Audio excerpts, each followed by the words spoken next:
Hey everyone, welcome to another video. We are going to be talking about a Super Smash Bros. Patch update, Sam and Max Save the World, and Billion Road is going to be getting a physical release for a limited time, thanks to the boys at Limited Run Games. So without further ado, let's jump into the intro and get into the video.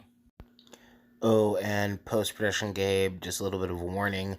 I had to raise my vocal levels a little bit higher, so I'm not sure if they're balanced properly, so just a heads up in case it's a little bit too loud. I was trying to do it to balance out the music. Thanks.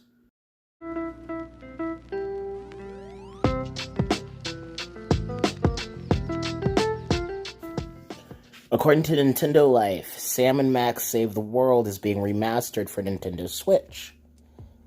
The comic book crime-fighting duo Sam and Max return to the spotlight on December 2nd in Sam and Max Save the World Remastered.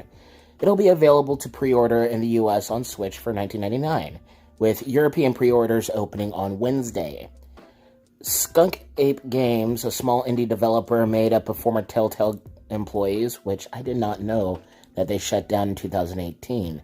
That was news to me.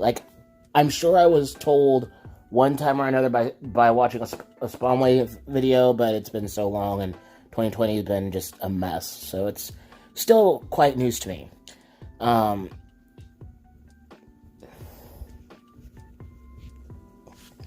There we go. Needed glasses. Skunk Ape Games, a small indie developer made up of former Telltale game employees, acquired the rights for Sam and Max Season 1 after Telltale shut down in 2016. These are not helping me. Good lord. The game is described by Skunk Ape as a, quote, product of its time, with compressed graphics, sound, and technical limitations that don't quite hold up in 2020. Fortunately, the remaster overhauls the graphics, adds Joy-Con and touchscreen support, which, to be quite frank with you, I'm glad that they do. I don't think enough games utilize that. When you're using the Rotom phone or the Rotom phone in Pokemon, that would have been perfect for touchscreen support. How did they drop the ball on that? I swear Nintendo does not know how to use their own devices sometimes. I think third-party developers know how to use Nintendo's devices better than Nintendo sometimes, because Nintendo misses a lot of key opportunities to use, the phone as a touchscreen phone because it's a smartphone and all this other stuff. That's just my opinion. And touchscreen support restores audio and adds 5 new tracks. Again, as someone who has never played the original game, I have no idea what the original soundtrack was, but it kind of makes sense that they would add more to the game, seeing as it is a remastered, and includes numerous additions and tweaks made possible by the evolution of dev tools. So let's take a look at this. This right here, as you can see, this is the original graphics, which it looks a little rough, I'm not gonna lie, but it also looks very, very good for the time in which it came out, which I think was 2008, 2009, so still looks pretty good for its time period. Now let's look at the upgraded.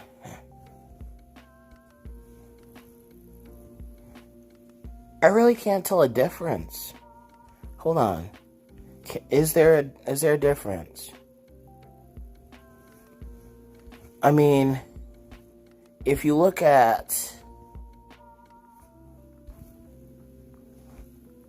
So it looks like they added a new TV, and the background is a little bit different, but overall I can't really tell a huge difference. So, okay, they put a belly button on him, right here, there's a little belly button.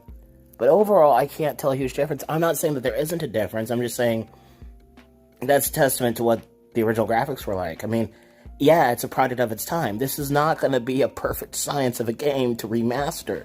But at the same time, I'm not bashing Skunk Ape for doing this. I'm just saying I personally cannot tell a difference. If you guys can tell a difference, then please let me know. But this is just me. So let's take a look at some more screenshots of the game.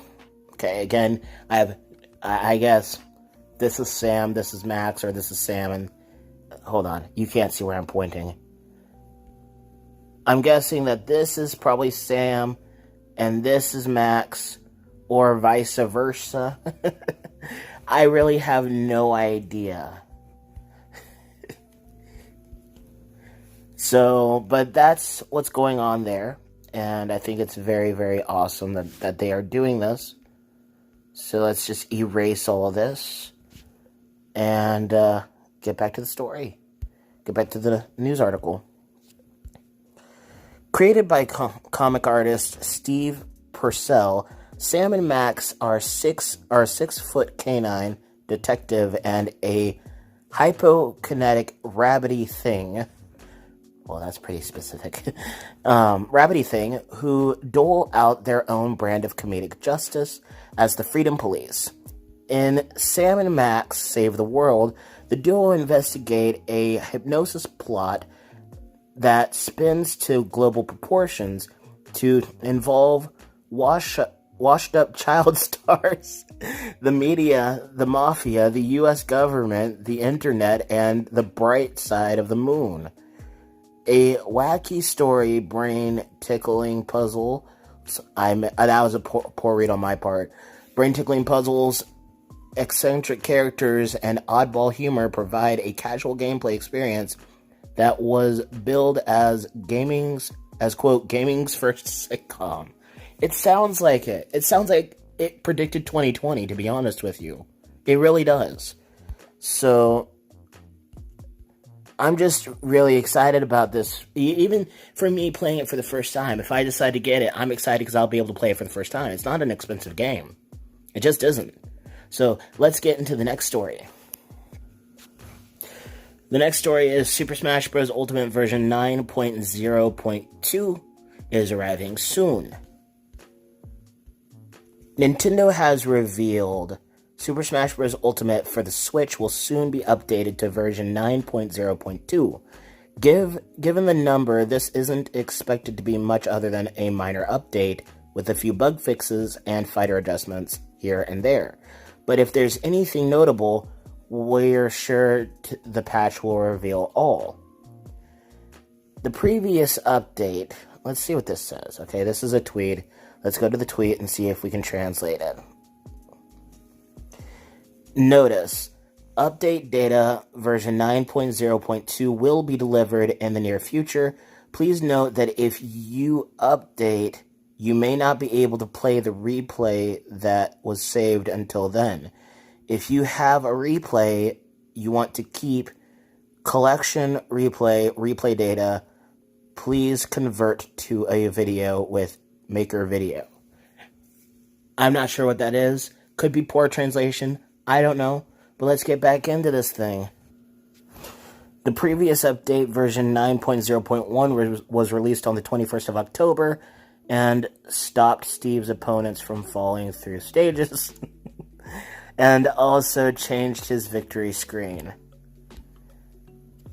So that's good. Minor fixes to Super Smash Bros. That's always welcome. I'm happy about that. Let's get into the next and probably the final story for today.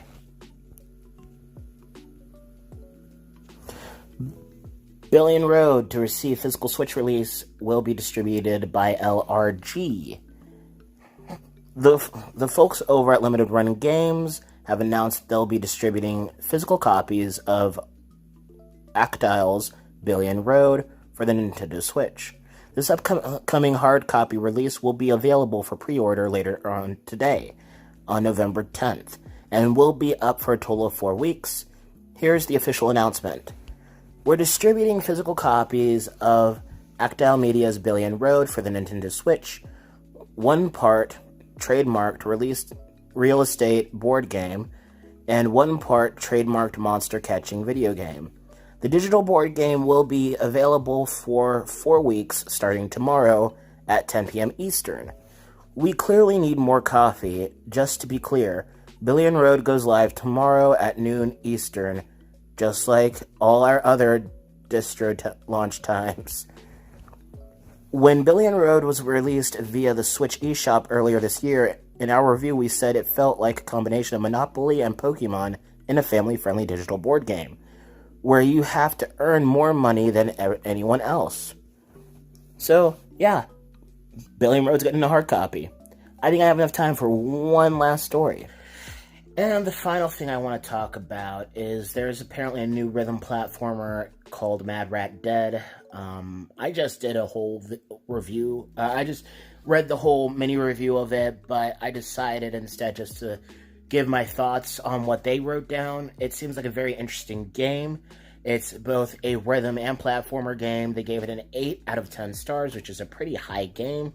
For someone like me who loves platformers and I want to find a list of I love platformers, I love rhythm games, and I want to find more rhythm games. I don't have a single rhythm game on my Switch, which given this Bandai Namco sale, I'm definitely going to fix that, but I need to look up a list of all their rhythm games because I want to play more.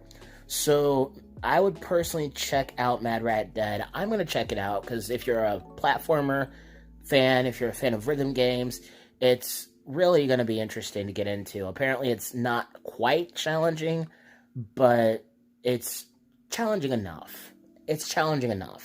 And it has a rewind function, so it makes it a little bit more of a laid-back experience, according to Nintendo Life. And overall, I think it would be fun for a lot of people to just check it out and enjoy it. I'll try to remember to put their review of Mad Rat Dead on the description bar. But, yeah, I hope that you like this video. I really do. I just wanted to give a brief summary of what Mad Rat Dead was about without necessarily, reading the entire thing again. And, yeah, I hope you guys enjoyed this video. If you did, please hit the like button. If you didn't, hit the dislike button. Comment down below telling me what you think.